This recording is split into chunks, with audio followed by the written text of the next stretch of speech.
चित्रकूट की रात्रि।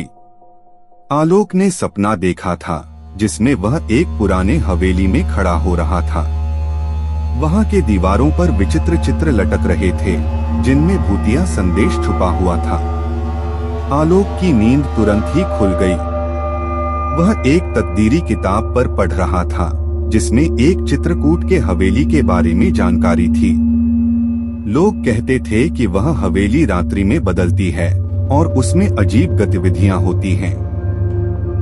आलोक ने अपने दोस्त संजय को फोन किया और उसे चित्रकूट के हवेली के बारे में बताया। संजय भी उसी रूम में था और वह भी राजसी चीजों में विश्वास रखता था।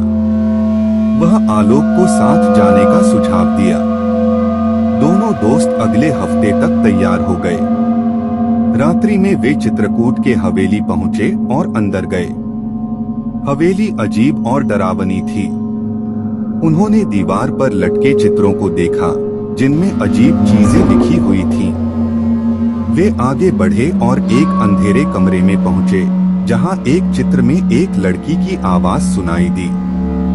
वह आलोक और संजय को बुला रही थी। चित्र में लिखा था, मेरे पिता का रहस्य है मेरे पास, तुम्हें यहाँ से जाना नहीं चाहिए। आलोक और संजय डर गए और उन्होंने हवेली से बाहर निकलने का फैसला किया। जब वे बाहर निकले तो उन्होंने एक और चमत्कारी बात देखी। वहाँ एक बड़ा पेड़ था जिस पर अजीब चित्र बने हुए थे। चित्रों में भूतों का राजा बैठा हुआ था जो उन्हें हवेली से बाहर निकलने नहीं देना चाहता था। आलोक और संजय भागते हुए अपने गाड़ी में बैठे और घर लौट गए।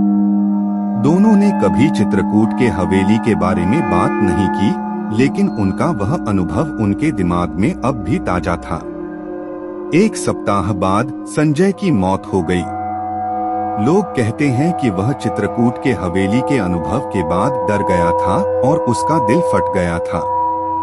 आलोक अब अकेला था और वह चित्रकूट के हवेली के बारे में सोचता रहता था। क्या वह हवेली की असली रहस्य को सुलझा पाएगा या वह भी वही दुर्भाग्य भोगेगा जो संजय को भोगना पड़ा।